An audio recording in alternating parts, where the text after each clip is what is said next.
पहला जो आर्टिकल है वो तालिबान के पेनल कोड को लेके है। अब यहाँ पे एक अजीब सा लॉ पास हुआ है, किसी ने सुना इसके बारे में? हाँ, एक्चुअल में इसके अंदर जो प्रोविजन लिखे हैं वो यही बोला है कि एक पति अपनी पत्नी को तब तक मार सकता है जब तक उसकी हड्डियां ना टूटे या बॉडी के ऊपर ओपन वुंड्स ना क्रिएट हो। मतलब तब तक ऑटोनॉमी दे दी गई है, तब तक आप पीट सकते हो। इनके जो सुप्रीम लीडर हैं हिदायतुल्ला अखुंदजादा, उन्होंने ये अजीब सा लॉ लाया हुआ है। तो मतलब अब डोमेस्टिक वायलेंस जो आप पढ़ते थे, घरेलू हिंसा, वो पूरी तरह से लीगलाइज कर दी गई है अफगानिस्तान में। अफगानिस्तान की बगराम एयरबेस कहाँ पे है? अफगानिस्तान में ही है, ठीक है। ये वो खान कॉरिडोर दिखेगा आपको, इससे भी कनेक्टिविटी इजी रहती थी। इधर जिंजियांग प्रोविंस आ जाता है चाइना वालों का। एनीवेज 2021 में जो यूएस की फोर्सेस थी उन्होंने यहां से विड्रॉ कर लिया था, फिर तालिबानीज रूल यहां पे आ जाता है और उसी टाइम से विमेन की कंडीशन काफी डिटोरिएट होती हुई भी दिखाई देगी। तो पहला यहाँ पे जो लॉ है कि जब तक बोन्स नहीं टूट जाती या बॉडी के ऊपर जानलेवा घाव नहीं बन जाते तब तक पीटा जा सकता है। ये इन्होंने लॉ बनाया है और इस पीनल कोड के अंदर इसे पास भी कर दिया है। ये तो पहली चीज हुई। दूसरी चीज जो इसमें बोली कि रैंक के हिसाब से पनिशमेंट मिलेगी। अब रैंक्स कैसे कैसे रहेंगे? नंबर 1 पे आते हैं रिलीजियस स्कॉलर, जिन्हें मुल्लाज भी बोला जाता है, कि अगर ये ऐसा क्राइम कमिट करते हैं तो उस केस में सिर्फ इनको एडवाइस दी जाएगी कि ऐसे नहीं करना था, आगे से ध्यान रखना। मतलब वो जो उनकी वाइफ है रिस्पेक्टिव, उसकी हड्डियां तोड़ चुके हैं, फिर उसके बाद बोल रहे हैं कि सिर्फ एडवाइस दी जाएगी। नंबर 1। सेकेंड रैंक आता है एलीट लोगों का, सो कॉल्ड एलीट, जो ऑफिशियल होल्डर है, पैसा ठीक ठाक है, मतलब कहीं ना कहीं क्लास के बेसिस पे भी आपको यहाँ पे डिफरेंशिएशन मिलेगी। ये जो एलीट है, पहले में क्या बोला? सिर्फ एडवाइस। इनको बोला इनको भी समझाएंगे क्योंकि ये समझ जाते हैं। तो एडवाइस प्लस कोर्ट में एक आध समन लग सकता है, पेशी लग सकती है, दैट्स इट। मतलब क्राइम सेम ही कमिट कर रहे हैं। क्लास के और रैंक के हिसाब से आप देखोगे पनिशमेंट बढ़ती जाएगी इनके हिसाब से।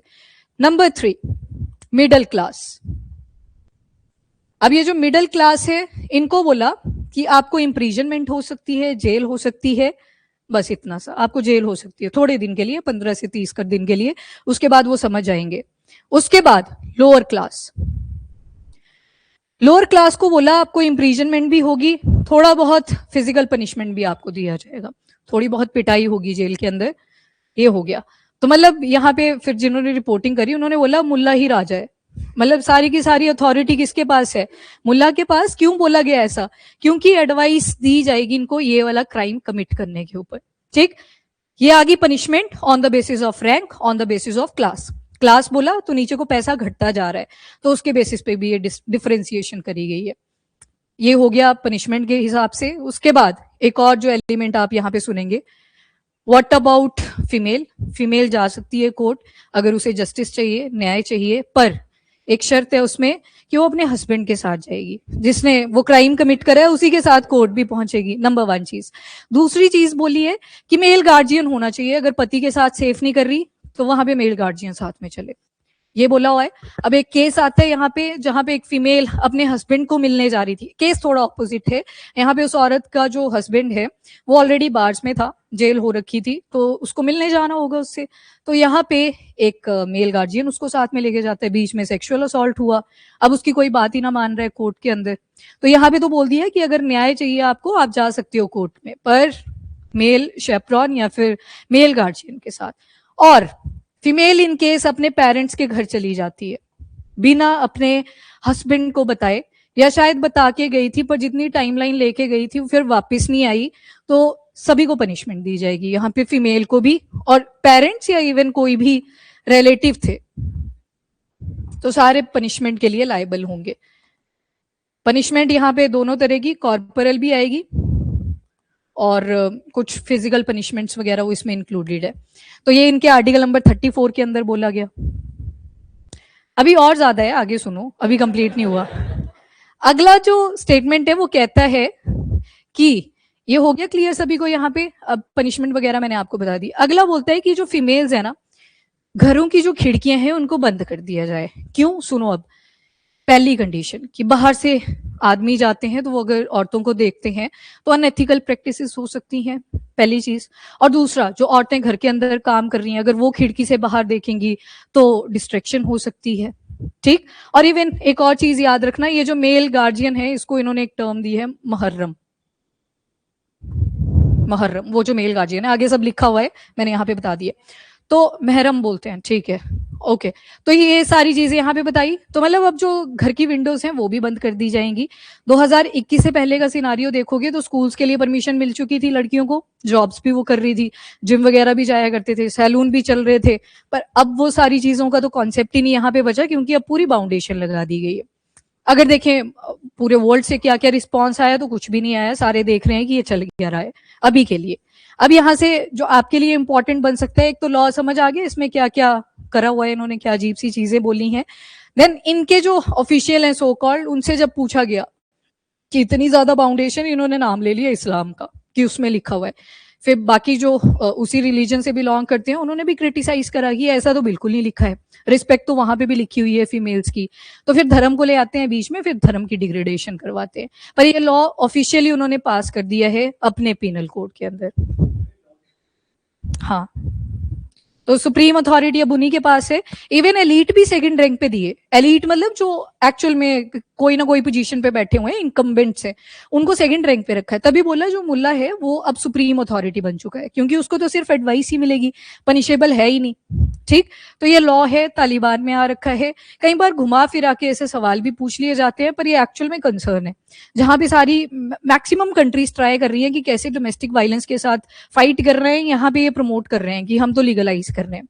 और अगर देखें ट्रेड वगैरह की बात, तो इंडिया की भी मीटिंग हुई थी इनके ऑफिशियल लीडर्स के साथ कि चलो अब ट्रेड तो ओपन करना ही पड़ेगा, क्योंकि अफगानिस्तान अगेन इंडिया के लिए भी एक इंपॉर्टेंस होल्ड करता है।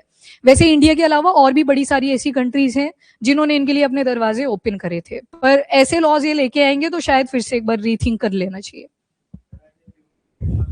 कोई भी नहीं आया, वही तो बोला मैंने कि अभी वर्ल्ड के पर्सपेक्टिव से देखा जाए, सिर्फ देख रहे हैं सारे कि क्या होगा आगे, बाकी कोई भी नहीं आया। एक आधी जर्नलिस्ट जो स्टेटमेंट लेती हैं फ्रॉम द तालिबानीज ऑफिशियल, तो उन्होंने ये बोला कि ये लिखा हुआ है वहां पे, तो उसके पर्सपेक्टिव से हम इसको लेके आए। लगने तो चाहिए कायदे से। मैं वही बोल रही हूँ कि 2021 में भी आए थे ये, उसके बाद वर्ल्ड ने इनके लिए अपने दरवाजे भी ओपन करे कि अब हो गया जो होना था, ट्रेड वगैरह तो करें शुरू, जो कल्चर है उसको हम प्रिजर्व करें। तो ये सारी चीजों पे वर्क कर ही रहे थे, अभी ये पिनल कोड आ गया। यही तो मिस इंटरप्रिटेशन है, जो उस चीज से बिलोंग करते हैं वही मिस इंटरप्रिटेट कर रहे हैं। तो यहाँ से हाईलाइट हो रहा है ना, मैंने थोड़ी बोला, ये इन्होंने खुद ही बोला है। लग गया ना पता इसके बारे में। हमें जो एक चीज लास्ट में देख लेनी है वो इंडिया के अंदर क्या क्या लॉज बनाए गए हैं विद रिस्पेक्ट टू विमेन, उनकी प्रोटेक्शन के लिए। ठीक है, अच्छा ई आएगा, ठीक है, स्पेलिंग्स देख लेना आप। चलो जी, तालिबान पिनल कोड। सबसे पहले अफगानिस्तान में कैपिटल क्या आएगी? काबुल। तो इधर तो पाकिस्तान और इंडिया का बॉर्डर लग जाएगा। यहाँ पे एक पास बताया था मैंने आपको, मेन तक, वेरी गुड, मेन तक ट्राई जंक्शन पे लोकेटेड है ये। और ये वाला जो कॉरिडोर है इसको क्या बोलते हैं? वखान कॉरिडोर, जो चाइना के जिनजियांग के साथ भी कनेक्टिविटी प्रोवाइड कर देता है अफगानिस्तान को। और यहाँ पे देखेंगे 3 कंट्रीज, तो ईरान आ गया, तुर्कमेनिस्तान और अजबेकिस्तान, और अलॉन्ग विद दिस तजिकिस्तान। तो यहाँ पे अफगानिस्तान लोकेटेड है। तो स्टोरी क्लियर हुई, आगे वही लिखी हुई है। तो नया पीनल कोड क्या बोलता है? जो उनके सुप्रीम लीडर हैं हिबातुल्ला अखुंदजादा, 90 पेज का एक क्रिमिनल कोड लेके आते हैं, जिनमें से एक ये डोमेस्टिक वायलेंस को लीगलाइज करने का भी था। एंड विमेन की लाइफ यहाँ पे रिस्क पे है, क्योंकि पहले तो घर के बाहर सेफ नहीं थी, अब घर के अंदर भी सेफ नहीं है फीमेल। और सोशल हायरार्की, पनिशमेंट अनइक्वल है, रैंक और क्लास के हिसाब से पनिशमेंट दी जाएगी। तो मतलब यहाँ पे दोबारा से स्लेव मास्टर का कॉन्सेप्ट आपको ओरिजिनेट करता हुआ दिखाई देगा कि फीमेल एक तरह से स्लेव है और मास्टर उनके हस्बैंड आ जाएंगे यहाँ पे। ठीक, तो स्लेव मास्टर का दोबारा से। और देखो जो रिलीजियस बेस है वहां पे ये चीज खुद लिखी है इन्होंने, ये डायरेक्टली हमने कहां से उठाया है? From the conservative Islamic text. ठीक है, तो ये इन्होंने सोर्स भी बताया हुआ है कि कहां से हमने ये रूल की अथॉरिटी पिकअप करी। Then there is domestic violence, अगर minor offence in case female commit कर देती है। यहाँ पे पहले तो बोला कि मेल ने कमिट करे थे, उसकी पनिशमेंट मैंने आपको बताई। अगर माइनर ऑफेंसेस फीमेल कमिट करती है तो ताजिर कर सकता है मेल, यानी कि जो हस्बैंड है, इसका मतलब है थोड़ी बहुत पिटाई करके उसको समझाया जा सकता है। ये इस लॉ के अंदर मेंशन है। माइनर ऑफेंस, यहाँ पे ये जो माइनर ऑफेंस है ये फीमेल ने कमिट करा होगा, मतलब उससे कोई गलती हुई होगी तो उसके कंटेक्स्ट में बोला कि बीटिंग करी जा सकती है हस्बैंड के द्वारा। एंड देन जस्टिस की अगर बात करें तो कैसे दिया जा सकता है? तो वही वाला कि अगर कोर्ट भी जाना है फीमेल को तो किसी मेल गार्जियन के साथ जाना पड़ेगा। और लीगल जो प्रोसेस है, अब जब कोर्ट के सामने रिप्रेजेंटेशन करेंगे वो अपने केस की, घाव दिखाने के लिए तो आपको थोड़ी सी बॉडी शो करनी ही पड़ेगी, वो भी नहीं कर सकते, आपको बॉडी पूरी की पूरी ढक के ही रखनी पड़ेगी।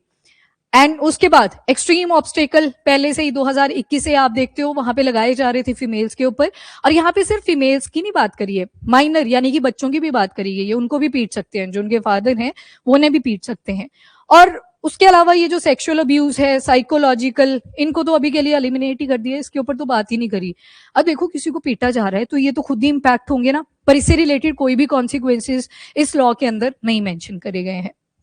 आर्टिकल 34 ये वही बताता है कि अगर विमेन अपने पेरेंट्स की साइड चली जाती है, वहां पे थोड़े दिन के लिए रहती है, या तो परमिशन लेके गई थी पर जो डेडलाइन लेके गई थी उसमें नहीं वापस आती, या फिर बिना बताए चली जाती है, तो यहाँ पे उनको भी 3 महीने तक की इम्प्रीजनमेंट हो सकती है। लड़की को तो होगी ही, अलॉन्ग विथ उसके जो भी रिलेटिव थे या पेरेंट्स थे उनको भी इम्प्रीजनमेंट दी जाएगी। तो मतलब फैमिली की जो प्रोटेक्शन थी वो भी इस लॉ के तहत पूरी तरह से रिमूव हो चुकी है। देन रिलीजियस एनफोर्समेंट, तो जो मुल्लाहज हैं और क्लैरिक्स हैं उन्होंने ये सारी रिस्ट्रिक्शन फीमेल्स वगैरह के ऊपर लगा दी है, गर्ल्स, माइनॉरिटीज, इन सब के ऊपर लगाई है, और खुद पूरी की पूरी इम्यूनिटी को एंजॉय कर रहे हैं कि हमें तो सिर्फ एडवाइस मिलेगी। एडवाइस भी कौन देगा? उन्हीं का सुप्रीम लीडर, ठीक है, तो उनको एडवाइस दी जाएगी और छोड़ दिया जाएगा। छोड़ भी क्या दिया, वो तो सामने आमने सामने बात करेंगे, दैट्स इट, वो मुद्दा वहीं पे रफा दफा। एंड अनइक्वल पनिशमेंट है क्लासेस के बेसिस पे, जो मैंने आपको बताया, रिलीजियस स्कॉलर्स को सिर्फ एडवाइस, एलिट्स को सिर्फ एडवाइस या फिर कोर्ट समन हो सकता है, देन मिडिल क्लास को जेल हो सकती है, लोअर क्लास को इम्प्रीजनमेंट प्लस कॉर्पोरल पनिशमेंट, मतलब थोड़ी बहुत फिजिकल पनिशमेंट दी जा सकती है। तो मतलब अबव कौन है सबसे अभी? तो मुल्लाज, अल्टीमेट अथॉरिटी वही होल्ड करके यहाँ पे बैठे हुए हैं। ये लॉज आते हैं जो इंडिया के अंदर प्रोवाइडेड है for the protection of female protect. इसका मतलब ये नहीं है कि अगर आप लॉ ले आए हो तो पूरी तरह से कोई सेक्शन सेफ हो जाएगा, पर हाँ लॉ तो बनाएंगे, एफर्ट तो डालेंगे गवर्नमेंट के द्वारा, तो वो चीजें यहाँ पे आप इंक्लूड कर लेना, जैसे कि protection of women from domestic violence act जो 2005 में आया था, protection against sexual violence, acid attack prevention act of 2013, sexual harassment of women at workplace prevention भी करना है, prohibition redressal act 2013, immoral traffic prevention act 1956, prohibition of child marriage act 2000, national commission for women, ये तो check ही ये करता है कि female से रिलेटेड अगर कोई वायलेंस हुआ था उसको टाइम से रिड्रेस करा गया या नहीं करा गया। और इसी के साथ बच्चों की भी बात करी गई, तो आप एक और ऐड कर सकते हो विच इज पॉक्सो एक्ट। तो ये इंडिया के अंदर प्रोविजन बनाए हुए। आर्टिकल 10, इसके साथ आप और भी एक्ट्स ऐड कर सकते हो। कई बार मेंस में बन जाते हैं ऐसे सवाल कि आपने सुना होगा, कमेंट करके पूछ लेंगे अबाउट द लॉ जो पीछे आपने स्टडी करा, पर इंडिया के अंदर क्या क्या लॉज हैं जो विमेन की प्रोटेक्शन को या जो माइनॉरिटी है उनके प्रोटेक्शन को प्रिजर्व करता है, ठीक है।